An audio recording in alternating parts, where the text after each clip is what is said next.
अब ये तो भाई ऐसा समय है, श्रीमद् भागवत में भगवान वेद व्यास ने हजारों साल पहले लिख दिया था कि ऐसा ही होगा कलयुग में, कैसे कैसे पाखंड धर्मों का उदय होगा, कलयुग अपना पैर कैसे पसारेगा, जन जन के मन में कैसे कलयुग अपना स्थान बनाएगा। तभी तो ना जब जीव भगवान के नाम से विमुख हो जाएगा।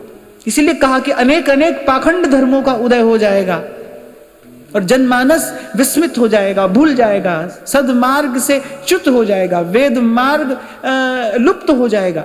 ऐसा महर्षि वेद व्यास ने लिख दिया हजारों साल पहले। अभी तो कलयुग के प्रथम चरणे, अभी तो आगे जाने आपको हमको क्या क्या देखना होगा।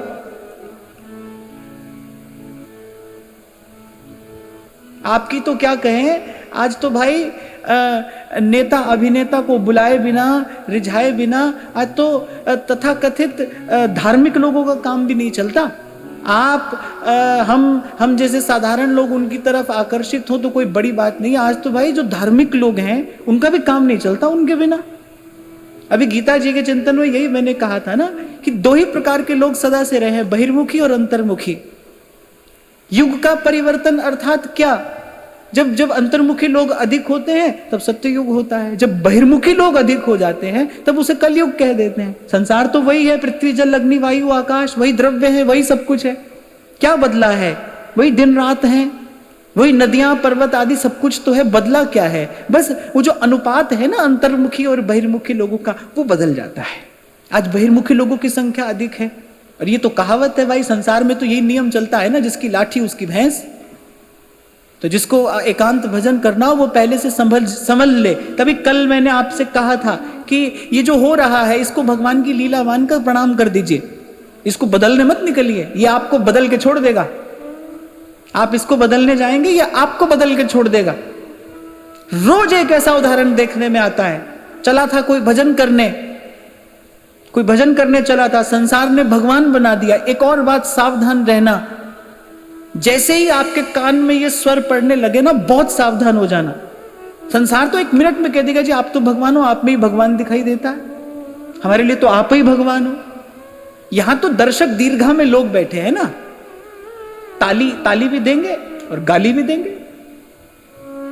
यहां तो दर्शक दीर्घा है। ये तो जो यहां पर रंगमंच पर अभिनय कर रहा है व्यक्ति, उसके लिए सामने दर्शक बैठे हैं, वो ताली भी देंगे और गाली भी देंगे।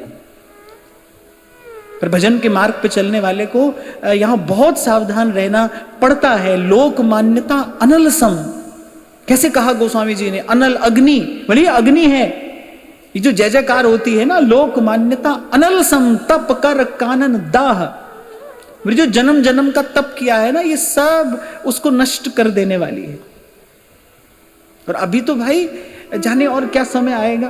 पर मैं कहता हूं हमको संसार की ओर क्यों देखना है, हम क्यों देखें संसार की ओर, जब हमारे सामने प्रिया प्रीतम है हमारे महाप्रभु जी ने, हमारे श्री महाप्रभु जी ने, जिन्होंने लड़े तीस स्वामी हमें दिए लाल से नेह सागर छबीले, दिए फूंक प्राणों में वंशी के वे स्वर, मिले जिनसे उन तक पहुंच के वसीले। उनको दिखाया, पहले वस्तु दिखाई, फिर उस वस्तु तक पहुंचने का मार्ग भी बताया, दिए उनसे पहुंच के वसीले। महारंक को प्रेम साधन लुटाया, महारंक को प्रेम साधन लुटाया, उन्हीं व्यास नंदन की जय बोलते